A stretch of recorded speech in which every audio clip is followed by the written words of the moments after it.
Hey, I'm Karolina Czyżowska from Poland. I came to Israel to running the project which is called Israel Friendly, and I have a YouTube channel which is called Israel Friendly also. The small title is People of Israel. I'm going around Israel and I'm talking with people, interviewing them and following the most interesting stories. I try to catch which is called mentality in this new young country. I'm independent journalist, but I got a lot of support and help from Helping Hand Coalition, and I wanted to mention because I'm very grateful. So in this video you will see in the second, you will face amazing story about Lili Haber. She is a daughter of Schindler List survivor. Please watch how she find out about the story and how it changed her life.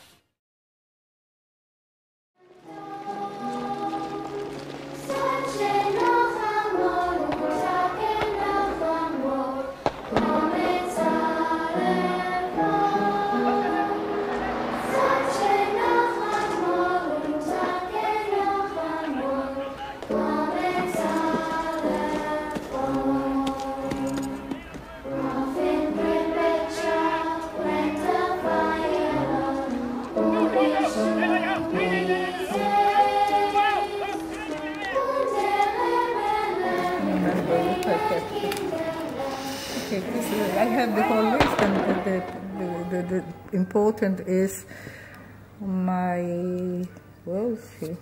There's a, this is the women. Here, here. There's a Yaakov Shulim and Perla. This is. I would like you to introduce yourself. Okay. I had the pleasure to know something about you until now, but my views, they didn't, so tell us, who are you? My name is Lili Haber. I was born in Poland, in Krakow, right after the war, the Second World War. My parents were born also in Krakow, and we came to Israel in 1950. I was 2.5 years old when we came to Israel. They came to a new country with nothing. No parents to help them. No, they didn't know the culture. They were from Krakow, from the strange very city in the elegant city. They were not used to this climate even. My mother used to spend her time reading English books in the plenty of Krakow, this green, beautiful place, and she came here to a desert. When did you find out that your father, your family was on the Schindler List?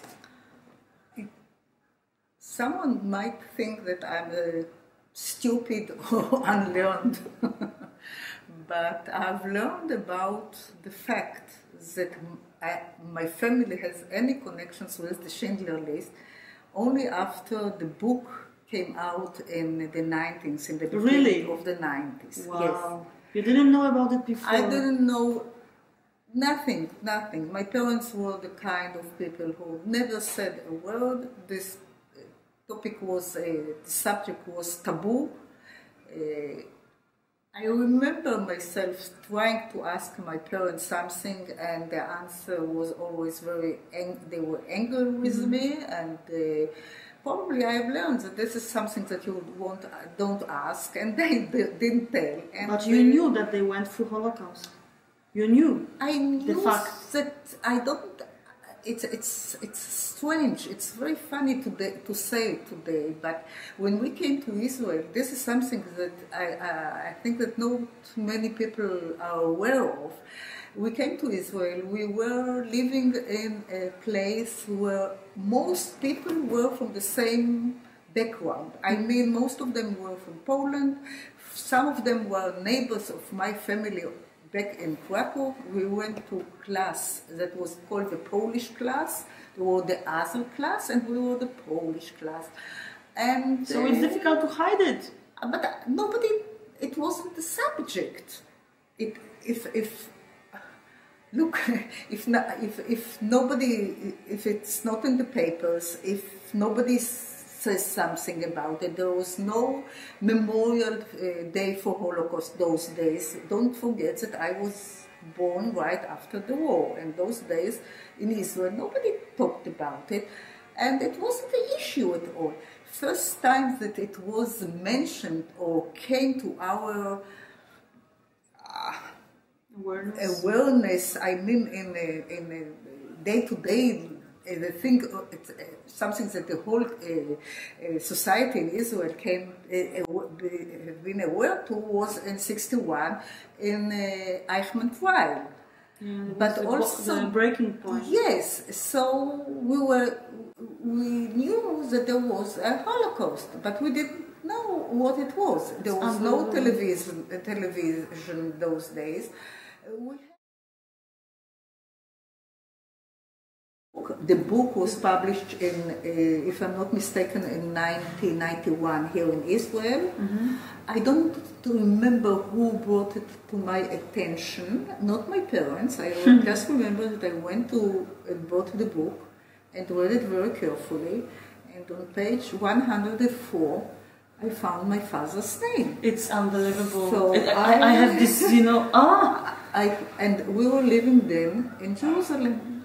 So I went to Yad Vashem and I said, is there a Schindler list? Is there a thing like that? Yeah. They said, yes. What do you want? I want the list. And they gave me the list. And 1,200 names. I didn't know where to look, and I didn't know what I'm looking for. So I went line by line by line by line until I found his name, as I showed you, and my line up beyond there is the name of my uncle. I went home. I called my father. I was living then in Jerusalem, and my parents were living in Tel Aviv. I called him and I said, "Do you know that you were on Schindler list?" It's funny, but I remember saying it. I thought that I found out first time in the world. I couldn't understand. It never came to my mind that he knew and didn't tell me. I thought that he didn't knew. You thought that you will tell him something new. Wow. Said that I'm stupid and there's no why I'm wasting my time and it's not relevant and so on. He really said that? Yes. It's not relevant. Why are you wasting your time? It's not a relevant story. Leave it alone. But you can't leave it alone. Now that you know it and you know that your father said you're getting crazy. You have to know more. Yeah. First time that I came, I have been, I don't know, emotionally involved in the history of my family was in 1987, when my father decided that we have to go to Poland because he has to show the Poles that he survived and to show them his daughters. After all years of silence. Yes. Wow. He came home. My father wasn't emotional at all. But one time that he was emotional was when we went from Krakow to Auschwitz. And on the road, he told me that there was a place that he was there and it's called Plaszow. I never knew before about Plaszow. Nobody said a word. I never read about it. Maybe I didn't want to know. I can't say today. Maybe he didn't want you to know. They didn't want it. Maybe I didn't want. Mm-hmm. You need the two for tango. I remember that my father said, "Look, here is a place I have to see," and it was Plaszow. There was this monument. There's 5 people in the monument. I remember it. I'm saying it. I have been there 20 times, if not more, from that time on. But this first time, it was for me something. And we were standing there, and my father, first time that he broke, mentally, he said, "How it can be? There's nothing here now. It was a whole city. I didn't understand what he meant. I didn't know anything about Plaszow. Then one of the things that is very important was, for me it was very important, to feel. It's not to understand. I'm not stupid. I knew that I had grandparents somewhere, must have been, but I never knew it emotionally. And when we went into Krakow, when we were in Krakow, and we went to the cemetery, and my father found my grandmother's, his mother's grave, and he said Kaddish. This was, and I'm not a religious person. But he didn't pray here? No, I never saw him praying here because there was no grave. You know, whenever I'm there, I see his face saying Kaddish. My father is from those not very many people who were saved by Schindler and hated him. My father, his brother, and his sister hated Schindler. I didn't know it. Why, you know why? Now I know why. Now I think I know why. But I didn't know why, and it was very unpopular not to like Schindler. Yeah. And the whole story, you know, I felt very awkward about it. When my father died, and according to the Jewish tradition, we are sitting Shiva, and I was sitting with my uncle, who was also on the list. My uncle explained to me that they hated or they disliked or whatever word you use, because he didn't agree to put their father, my grandfather, on the list. I think that it's not Schindler to be blamed, or I know that it's not Schindler's blame. Schindler wasn't responsible for the people of the list. He wasn't doing the list, he wasn't preparing the list. There was a Jew by the name of Marcel Goldberg, and it's important to say his name so that everybody will know that also were bad Jews, not only bad Germans and bad Poles and bad Ukrainians and so on. There were also not such a good Jews. Yes, this guy would get money and they will put somebody on the list for the money and take off somebody else.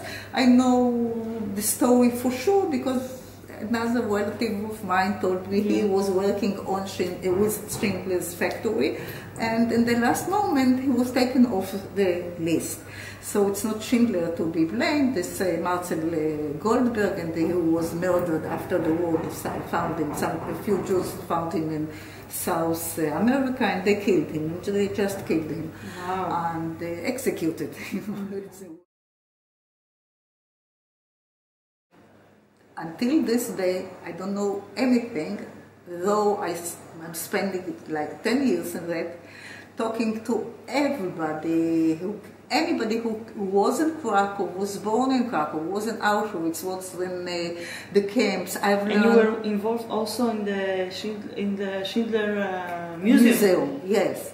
I've started to be involved in the Association of Krakowians in Israel, and then there I asked everyone who was with, wrinkles, how old are you? Have you met my parents? Did you knew my parents? Have you met them? Have you been maybe with them in the camps?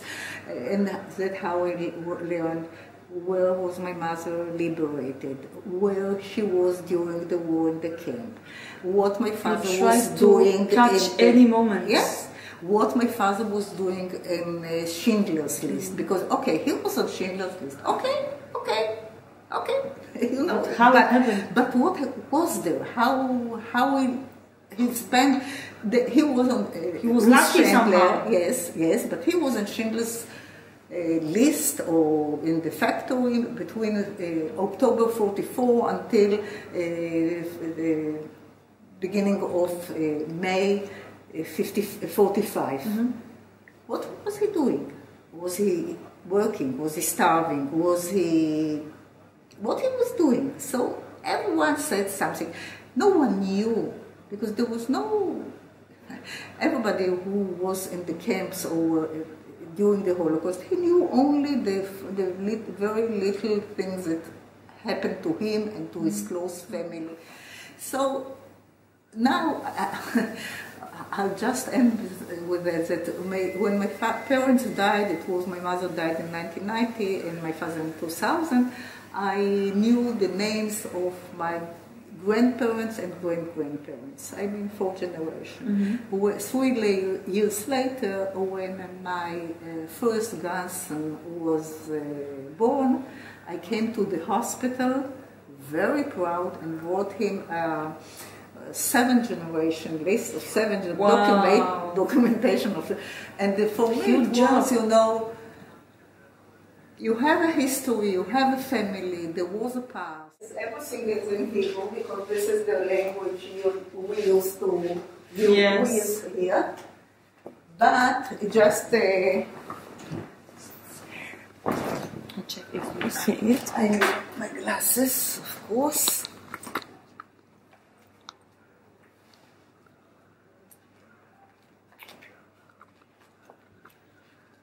This is the diary, or what's the original writings here? This is letters.